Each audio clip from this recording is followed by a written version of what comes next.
काली नजर। माँ, माँ। अरे क्या माँ माँ कर रहा है? बकरी का बच्चा है क्या? अरे माँ, मजाक छोड़ो। मुझे फाइनली वो मेन चौराहे वाली दुकान मिल गई है। अब देखना, आपका बेटा दुगनी स्पीड से पैसा कमाएगा। ओफो, ये क्या? मेरी ऑनलाइन मेकअप क्लास चल रही है। इतनी जोर से क्यों बोल रहे हो आप दोनों? अरे मेरी धर्म पत्नी जी, मेकअप क्लास बाद में करना। वो चौराहे वाली दुकान मिल गई है हमको।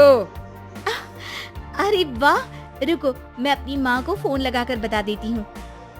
अरे मैं भी अपने रिश्तेदारों को बता देती हूँ। कितनी खुशी की बात है। हाँ हाँ, मैं भी अपने दोस्तों को बता देता हूँ। 1 हफ्ते बाद रजिस्ट्री है। बस, घर में खुशी का मौका था। उन तीनों ने अपने अपने फोन उठाए और लोगों में बात फैलाना शुरू कर दिया। और रही सही कसर श्वेता बहू ने अपने पड़ोस में सबको बताकर कर दी। अरे वर्मा आंटी, अब हम भी जल्दी कार ले लेंगे। घर का रेनोवेशन होगा और ठाट से रहेंगे हम भी। अरे ऐसा क्या हुआ? लॉटरी बाटरी लग गई है क्या? अरे इस बार चौराहे वाली मॉल में हमको भी दुकान मिल गई है। दुकान नंबर 21, जो एकदम चौराहे पर है।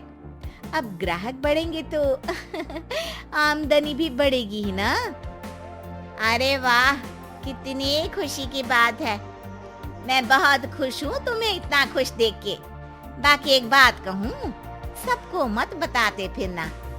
किसी की नजर लग जाएगी तो खुशी की खबर वापस लौट जाएगी। हैं? ऐसे थोड़ी ना होता है। अब डरा रही हूँ। अरे सही कह रही हूँ, काली नजर कहते हैं इस चीज को। जब आप किसी को कुछ बताओ और वो काम बिगड़ जाए। अरे लेकिन मैं तो... तुमने सबको बता दिया ना? हाँ, फोन लगा लगा के। अब बच के रहना, काली नजर बड़ी खतरनाक होती है। श्वेता इतनी खुश रहती है कि वो वर्मा आंटी की बात पर ध्यान ही नहीं देती, जबकि पड़ोस में और भी लोगों से खुशी की खबर शेयर करती रहती है। अगले दिन राजेश बहुत दुखी होकर घर आता है। अरे बेटा, क्या हुआ? मुंह क्यों सूजा हुआ है? मधुमक्खी ने काट लिया क्या? माँ, वो दुकान किसी और के पास चली गई। किसी ने ज्यादा भाव लगा दिया। अरे पर बात तो आपसे हुई थी ना उस दुकान वाले की। हाँ, आज मैं टोकन अमाउंट देने गया था, तब मुझे पता चला। कोई आकर सुबह मुझसे पहले ही ज्यादा अमाउंट दे गया। काली नजर। क्या? क्या कहा? वर्मा आंटी ने समझाया था कि किसी को बताना मत, वरना काली नजर लग जाएगी। अच्छा, तुम्हें उनकी बात मान लेनी चाहिए थी। उनकी बात मान लेती, लेकिन उसके पहले ही सबको बता चुके थे ना हम तीनों। अरे अगली बार से ध्यान रखेंगे। कोई भी नई चीज होगी तो किसी को नहीं बताएंगे। तीनों कुछ दिन ऐसे ही रहते हैं, पर एक दिन श्वेता को एक मेल आता है। राजेश, मेरा ऑनलाइन मेकअप कोर्स कंप्लीट हो गया। अब मैं खुद का पार्लर खोल सकती हूँ। अरे वाह, अपने मोहल्ले में ही खोलते हैं। ये जो घर के सामने दुकान है ना, वहीं। हाँ, यहाँ सस्ती भी मिल जाएगी। अगले दिन श्वेता वर्मा आंटी के पास जाती है, मिठाई का डब्बा लेकर। अरे आओ आओ, कैसे आना हुआ? जोर से नहीं बोलूंगी। वो सामने वाली दुकान है ना, वहाँ मैं अपनी पार्लर की दुकान खोलने वाली हूँ। उसकी मिठाई है। अरे वाह, बहुत बधाई हो तुमको। हाँ, मैं कमाने लगूंगी तो राजेश पर पूरे घर का बोझ नहीं रहेगा ना आंटी जी। ये तो है, पर ये बता कि तूने ये बात किसी और को तो नहीं बताई ना? अरे नहीं नहीं, पिछली बार गलती कर दी थी। काली नजर लगी किसी की और राजेश के हाथ से वो दुकान चली गई थी। सबको मत बताना। चलो मैं चलती हूँ, कल दुकान की बात करने भी तो जाना है। अगले दिन श्वेता दुकान के लिए मालिक से बात करने जाती है। अरे लेकिन दुकान तो हम कल रात को ही किसी को दे चुके हैं। कल ही? हाँ, कल ही। 2 दिन बाद कोई यहाँ पार्लर भी खोल लेगा। अब कहीं और दुकान देख लीजिए। अरे पर हमको भी तो पार्लर ही खोलना था। भाई एक ही दुकान है, आधी आधी तो नहीं दे सकता ना मैं। राजेश और श्वेता घर पर हताश होकर आ जाते हैं। इस बार तो किसी को बताया भी नहीं था, अब किसकी काली नजर लग सकती है।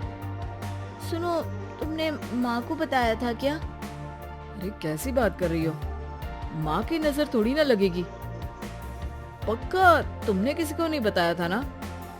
सिर्फ वर्मा आंटी को बताया था, उन्होंने ही मुझे किसी को नहीं बताने को कहा।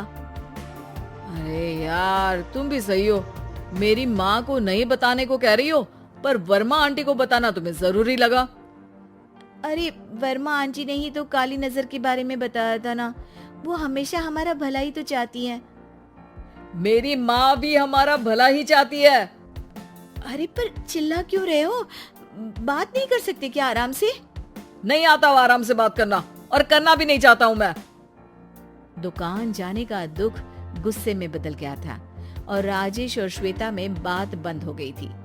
2 दिन बाद मोहल्ले में पार्लर का इनॉग्रेशन हुआ, जिसमें मोहल्ले के सभी लोगों को बुलाया गया, पर श्वेता, राजेश और माँ नहीं जाते। माँ अंदर आ जाओ, क्या देख रही हो? अरे नया पार्लर देख रही हूँ अपने आंगन से।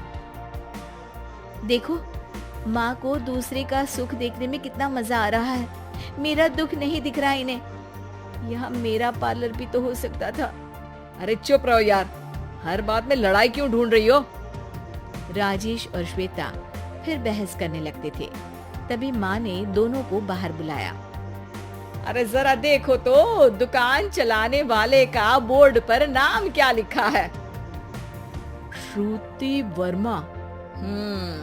गाड़ी निकाले बेटा, हमें कहीं जाना है। काली नजर का इलाज कराने? राजेश अपनी बाइक निकालता है। तीनों ट्रिपलिंग कर रहे हैं। माँ राजेश को उस मॉल वाली दुकान पर लेकर जाती है जहाँ राजेश अपनी दुकान खोलने वाला था। यही दुकान लेना चाहता था ना तू? हाँ, पर इनको भी दुखी करने लेकर आई हो क्या यहाँ पर दुकान दिखाकर? वहाँ काफी नहीं था? अरे श्वेता थोड़ा सब्र रख, अभी पता चलेगा कि हम यहाँ क्यों आए हैं। बता, इस दुकान चलाने वाले का नाम क्या है? अनुपम वर्मा। कुछ समझ में आया? वो दुकान वाली श्रुति वर्मा, ये दुकान वाला अनुपम वर्मा, और हमारे पड़ोस में हमने उस दुकानों के बारे में बताया किसको था? वर्मा आंटी को। मतलब वर्मा आंटी ही हमारा काम बिगाड़ रही है? नहीं नहीं, ऐसा नहीं हो सकता, ये बस इत्तेफाक है। राजेश अपना फोन निकालता है और श्रुति वर्मा और अनुपम वर्मा के नाम फेसबुक पर सर्च करता है, जहां ये दोनों ही वर्मा आंटी के रिश्तेदार होते हैं। श्वेता को समझ में आ जाता है कि वर्मा आंटी की ही नजर काली नजर है। अब क्या करना है? कोई भी खुशी की खबर हो तो काली नजर से बचना है, यानी वर्मा आंटी से बचना है। अरे पर मुझे ये समझ में नहीं आया कि वो हमारे साथ ऐसा क्यों करेंगी। अरे बेटा, एक सीख है, दूर के आदमी को आपकी तरक्की से कम परेशानी होगी, पड़ोसी को ज्यादा। दोनों माँ की बात में हामी भरते हैं और अगला काम चुपचाप करने की कसम खाते हैं, ताकि आगे से वर्मा आंटी कोई काम ना बिगाड़ सके।